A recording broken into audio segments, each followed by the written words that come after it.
Salut à tous, on se retrouve pour l'épisode 2848 du Zap Image. On commence directement avec pas mal de nouveaux maillots qui viennent d'être dévoilés aujourd'hui par la marque allemande Adidas. Et tout d'abord les nouveaux maillots de l'Argentine. Donc voici le nouveau maillot et on peut voir que le logo, donc en gros l'écusson de l'Argentine, le sponsor Adidas et le badge champion du monde de couleur or, il va être magnifique quand même ce maillot argentin. Donc c'est officiel les gars, ça sera le maillot de l'Argentine pour la Copa América qui commence dans maintenant 99 jours exactement. Donc voilà, le maillot est tout simplement sublime. Donc le maillot domicile et le maillot extérieur de couleur bleu, bleu foncé. Donc voilà, officiel. Concernant l'Argentine, concernant le Mexique aussi, les deux nouveaux maillots viennent d'être dévoilés. Le maillot domicile pour le Mexique et le maillot extérieur pour cette équipe mexicaine.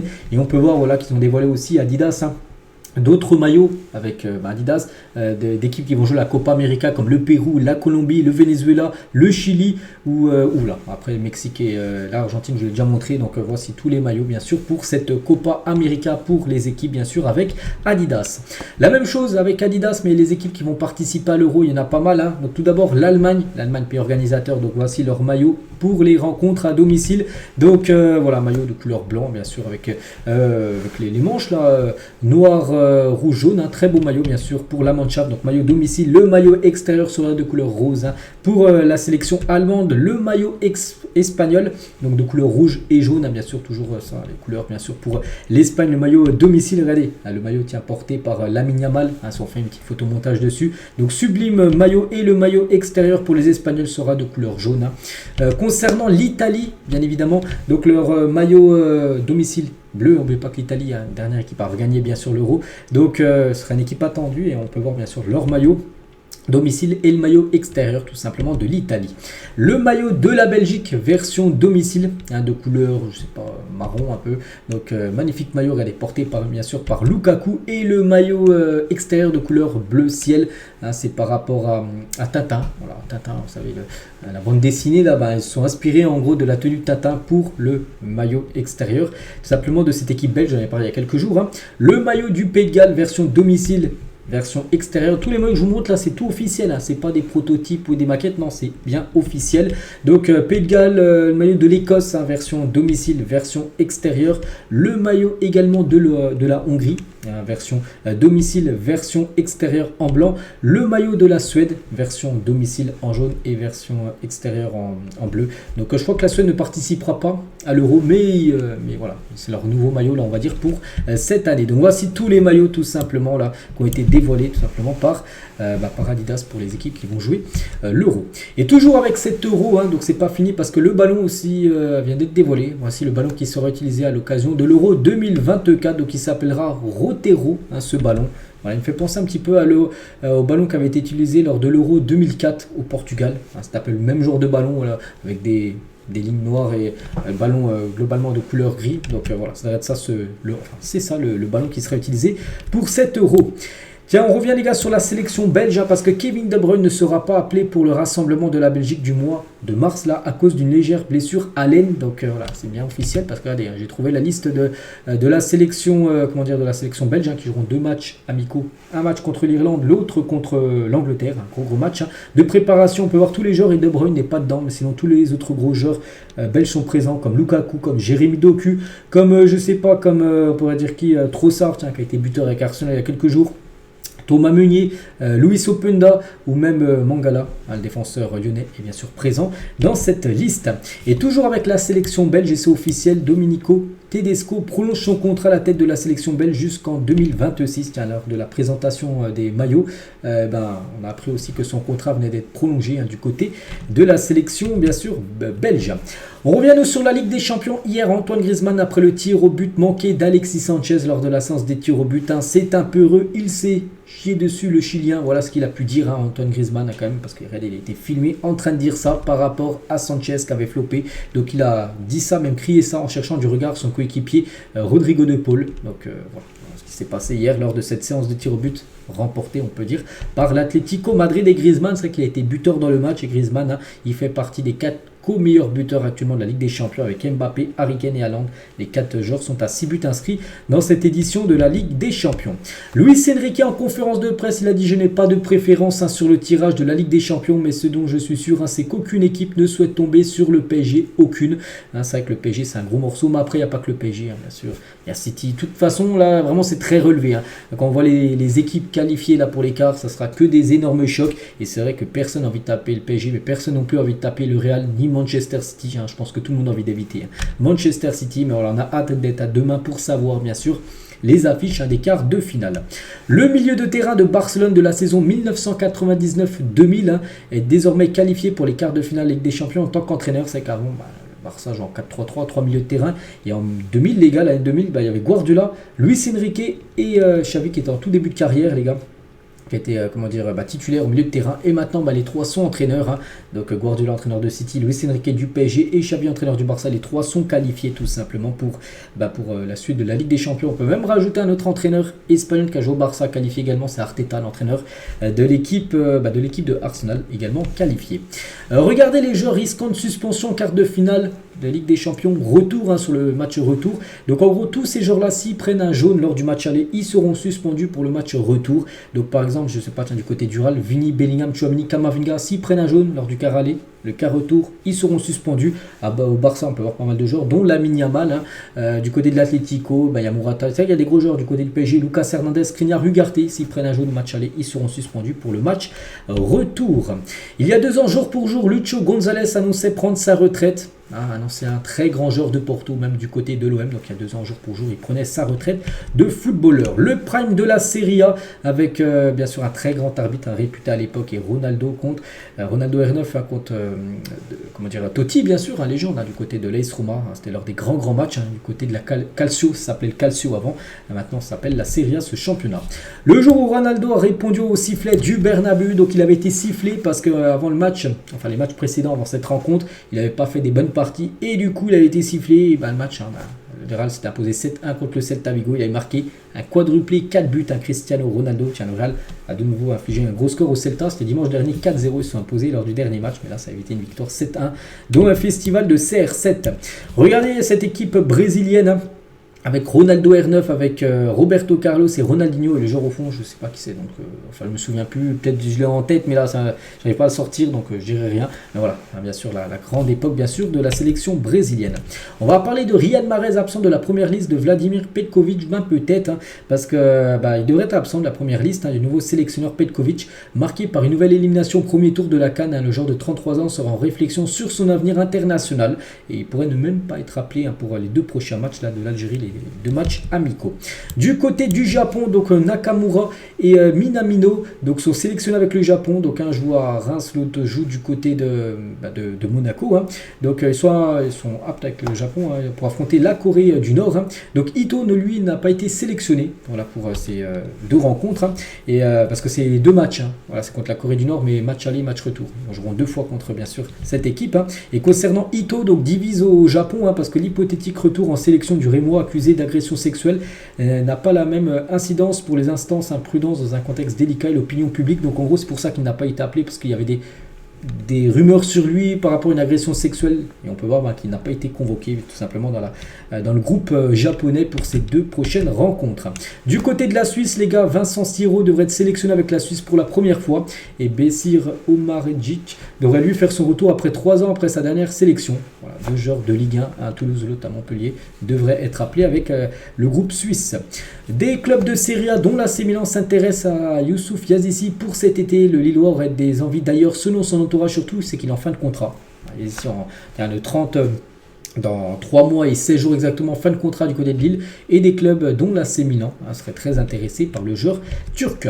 L'objectif est clair pour Corentin Tolisso et Lyon, gagner la Coupe de France en demi-finale contre Valenciennes. En plus, c'est à domicile pour Lyon. Peut-être des chances d'aller en finale, et l'objectif c'est de remporter tout simplement cette Coupe de France. C'est un objectif clair. On veut aller en finale et gagner cette coupe. Quand on a tout fait ce parcours et qu'on arrive en demi-finale, l'objectif c'est vraiment de se qualifier. C'est quand on est en demi-finale d'une compétition, c'est d'aller au bout, bien sûr, la remporter. Et une fois qu'on est en finale, on n'y va pas pour perdre. Donc l'histoire serait très belle si Lyon venait à remporter la Coupe de France, quand on sait ce qu'a vécu le club lyonnais en début de saison. S'ils arrivent à remporter, à pas faire une saison blanche, ça serait tout simplement exceptionnel, et même quasiment une saison réussie Quand on voit comment le club était il y a quelques mois, ce serait totalement fou. L'OM a repoussé 2 offres venant de grosses écuries italiennes cet hiver pour Léo Balerdi. Le club est satisfait de son défenseur argentin. Voilà, on peut voir qu'il aurait pu quitter l'OM et l'OM a refusé 2 énormes offres. On ne sait pas les clubs qui a posé des offres concernant Balerdi. On va parler de Mesut Özil, sa saison 2010-2011. Regardez-moi ses statistiques. Première année qu'il arrive au Real Madrid et il sort une saison avec 10 buts. Bon, ok, mais 29 passes décisives. Incroyable, bien sûr, décisif sur 39 buts à Mesut Özil pour sa première année du côté de Madrid. Le Barça envisagera de laisser partir Araujo s'il reçoit une offre proche de 100 millions d'euros pour le défenseur central, a déclaré des sources à ESPN. Donc voilà, déjà il avait failli quitter le Barça l'hiver en janvier dernier, parce que le Bayern a proposé 80 plus 10 millions de bonus, donc 90 millions d'euros. Pour Araujo, ça a été refusé par le FC Barcelone, mais là vraiment c'est une offre de 100 millions d'euros. Elle arrive aux alentours de cette somme, de ce prix-là, et le Barça pourrait le vendre tout simplement l'été prochain.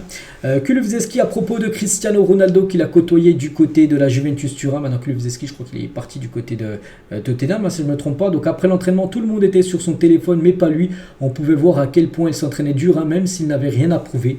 Lui continuait à s'entraîner, bien sûr, Cristiano Ronaldo. Officiel, malgré sa blessure, Bilal Nadir est soutenu et prolongé par l'OM jusqu'en 2026. C'était blessé lors d'un match de Ligue 1 il y a quelques semaines là, donc blessé, une grosse blessure, jusqu'en fin de saison il n'est pas là, et malgré ça on peut voir que Marseille lui porte confiance, parce qu'il prolonge son contrat jusqu'en 2026. La police espagnole aurait démantelé un groupe qui cambriolait les maisons de footballeurs comme Rodrigo et Falcao depuis 2022.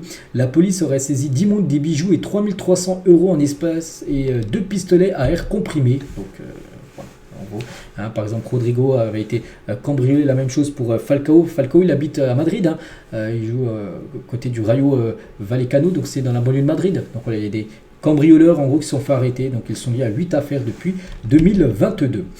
Pépé, 23 ans, défenseur de Porto contre Arsenal et Thierry Henry, regardez la photo du haut, et en gros c'est une photo là, il y a 3-4 jours, il y a 3 jours lors du match Porto Arsenal, c'est un peu la même chose, regardez la même posture pour Pépé, il prenait un but, voilà, là c'était Trossard qui marquait, et là c'était Thierry Henry qui marquait, donc il y a pas mal d'années, là c'était en 2006 et là c'était en 2024, et Pépé toujours présent, 41 ans, toujours footballeur, incroyable, et regardez, avant il évoluait avec Odegaard à 16 ans, Odegaard était au Real, lui Pépé avait déjà 32 ans, et 9 années plus tard, mais c'est toujours présent, Odegaard maintenant, en plus les deux capitaines, Odegaard et Pépé. On va parler de Al Hilal, j'avais dit il y a quelques jours, je crois que c'était avant-hier, qui est devenu avant-hier le premier club de l'histoire, enchaîné 28 succès, ce que je ne vous ai pas montré, c'est les buts marqués tout ça, 81 buts marqués sur ces 28 victoires d'affilée pour seulement 8 buts encaissés, 20 clean sheets sur les 28 derniers matchs où ça s'est fini sur 28 victoires, incroyable, c'est un record dans l'histoire du football qu'une équipe enchaîne autant de victoires, incroyable. Luis Diaz est ciblé par le PSG mais ne fait pas l'unanimité au club, Paris veut recruter en priorité un joueur dans le côté gauche.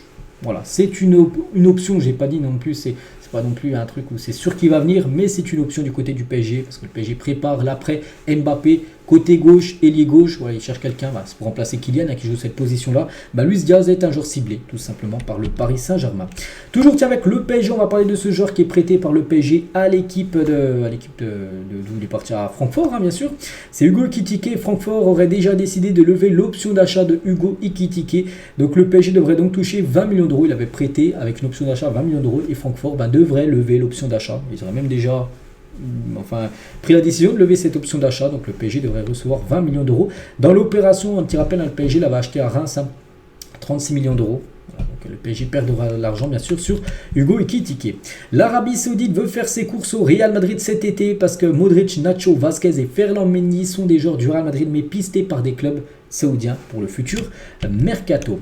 La Super League va devoir changer de nom, donc l'Union Européenne a donné raison au championnat danois qui possède le même nom, c'est vrai que la première division danoise ça s'appelle la Super League danoise et en gros, voilà, il va falloir changer de nom pour l'Européenne Super League, donc voilà, en gros il y a un nouveau nom qui sera mis sur cette compétition, qui n'a toujours pas vu le jour, mais on sait qu'elle pourrait voir le jour très prochainement.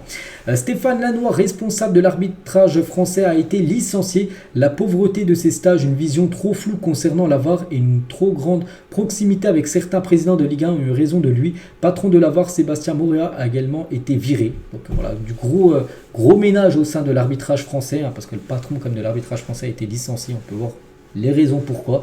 Donc voilà, nouveau responsable arbitrage français va être désigné très prochainement. Et toujours avec les arbitres, 5 clubs de Ligue 1, donc le PSG, Metz, Lyon, Marseille et Le Havre font partie du top 10 des clubs qui prennent le moins de cartons dans le top 5 des championnats européens. C'est fou, hein. Dans les 5, tu prends les 5 gros championnats en Europe et sur le top 10 des équipes qui prennent le moins de cartons, il y a quand même 5 équipes françaises, les 5 au-dessus. Les arbitres français sont-ils trop laxistes, hein? Je ne sais pas, mais voilà, c'est que ça fait quand même beaucoup de clubs français dans le top 10, on peut dire. L'attractivité du football en France en quelques lignes, près d'un Français sur deux, donc 46% s'intéresse au football, c'est un record, hein. Le football est désormais le sport numéro 1 chez les femmes, devant les autres sports, ça c'est aussi une grosse avancée. La Ligue 1 est la compétition préférée pour 42% des Français, 3 Français sur 10 supportent un club de Ligue 1 ou de Ligue 2, et record d'affluence moyenne au cours de la 25e journée de Ligue 1 avec plus de 32 338 spectateurs par rencontre. Donc en gros c'est une grande réussite le football, on sait que c'est le sport numéro 1 dans le monde, hein, je crois déjà, mais surtout en Europe, en France. Et voilà, en France oui, hein, parce qu'on peut voir voilà, que c'est suivi par beaucoup de Français tout simplement. Le foot. Pour Samir Nasri, Antoine Griezmann n'est pas dans le top 5 des meilleurs joueurs français de l'histoire. Pourtant, moi, personnellement, je me mettrais à la 3e position. Je mettrais Zidane premier, Platini 2e et Griezmann 3e. Mais pas lui, hein, il met Zidane, ok, Platini. Thierry Henry 3e, il met Raymond Kopa 4e position et Benzema 5e. Il dit qu'en gros, ces 5 joueurs-là sont au-dessus. Vous êtes d'accord? Bah non, parce que moi, je mettrais quand même Griezmann 3e. Bon, après, c'est que j'ai pas été pas connu, désolé, Raymond Kopa. Et voilà, ce que j'ai pu entendre et ce que j'ai pu voir de lui, hein, bien sûr, c'est un ancien très très grand footballeur français. Nicolas Otamendi, qui est un joueur argentin qui a joué la finale de la Coupe du Monde contre l'équipe de France, veut participer aux Jeux Olympiques de Paris cet été avec l'Argentine. L'Argentine aura le droit aussi à 3 joueurs de plus de 23 ans pour jouer cette compète. Messi et Di Maria pourraient en faire partie. Et peut-être Otamendi, hein. Il a dit: ce tournoi en France m'excite, hein, me motive et le faire en tant que joker serait un rêve. Voilà. Bon, après, il faut que maintenant, c'est Mascherano, le sélectionneur des espoirs argentins, l'appelle tout simplement pour jouer cette compétition. Quand Gaël Clichy nous parle d'Abou Diaby, donc Gaël Clichy, ancien défenseur gauche français, il a joué à Manchester City, il a joué dans beaucoup de clubs, hein, il l'a dit, hein. Donc c'est Abou Diaby, ce joueur les gars, ne se blesse pas, il y a des joueurs qu'on n'aurait jamais vu en sélection terminée, hein. T'as aimé Lassana Diarra, Patrick Vieira, Abou, c'était ces 2 joueurs en un, hein, tellement qu'il était fort. Mais le problème Abou Diaby les gars, c'est un joueur de l'AG Auxerre ou même de Arsenal, il s'est trop blessé, mais voilà, hein, ce qu'on peut dire Clichy, c'est que Lassana Diarra ou même Patrick Vieira, il était 2 fois meilleur que ces 2 joueurs-là. Dommage, trop de blessures, hein, bien sûr, pour Abou Diaby. Pape Matar Sarr, donc un joueur de l'équipe de Tottenham, aimerait travailler dans l'informatique à la fin de sa carrière. Il a dit: après ma carrière, je veux travailler dans l'informatique. J'ai fait quelques recherches ici et là concernant le parcours à faire, hein, même si il a gagné beaucoup d'argent, il gagne beaucoup d'argent. Après, il pourrait se prendre sa retraite, hein, déjà. Non, il veut se lancer dans l'informatique, hein. Je n'ai pas commencé d'études parce que je n'ai pas vraiment beaucoup de temps. D'ici 1 an ou 2, je vais commencer les cours, hein. Ce ne sont pas les jeux qui m'intéressent, c'est le matériel électronique derrière un ordinateur. Hein, c'est pas de jouer du e-sport, tout ça, non. C'est vraiment on va faire informaticien. Voilà, il aimerait faire ça, pourquoi pas. Il pourra bien sûr le faire dès qu'il aura fini sa carrière de footballeur. Le GC Nice, c'est la 3e équipe qui sous-performe, hein, c'est dire en gros ça va pas, hein, par rapport au XG. Pourquoi? Parce que les Aiglons auraient dû marquer environ 38 buts en Ligue 1 avec le XG qu'ils ont à peu près, c'est-à-dire c'est une équipe qui se crée beaucoup d'occasions mais qui marque moins de buts parce qu'ils en ont marqué seulement 24 sur les 38 normalement qu'ils auraient dû marquer d'après le XG. Plus le XG est haut, plus tu as de chances de marquer. Et en gros, ils sous-performent à cette équipe de Nice. Regardez la Team of the Week 26, en gros c'est l'équipe de la semaine qui a été dévoilée hier, donc avec les meilleurs joueurs du week-end dernier. Donc bien sûr Harry Kane est présent, il a marqué un triplé, souvenez-vous la victoire 8-1 du Bayern Munich, il a marqué un triplé, il est dedans. Modric a également fait un gros match, bon il n'a pas marqué ni de passe D, mais il a fait un énorme match, hein, contre le Celta Vigo, il est dedans. Götze est dedans, Aubameyang qui a marqué avec l'Olympique de Marseille, doublé, contre Nantes dimanche soir, il est dedans. On peut voir tous les joueurs en gros, qui sont présents dans cette équipe. Il y a aussi André Onana, le gardien de Manchester United, hein, qui a fait un gros match contre Everton. Et on finit cet épisode avec une petite question de fin pour vous: qui va remporter la Ligue des Champions? Voilà, n'hésitez pas à mettre tout ça en commentaire parmi les 8 équipes là. Quelle équipe décrochera une Ligue des Champions en fin de saison? Donc voilà les gars ce qu'il va dire aujourd'hui. J'espère que ça vous a plu, hein, cet After Zap Image. On se retrouve demain certainement pour le prochain numéro. Bonne journée à vous et à plus tard.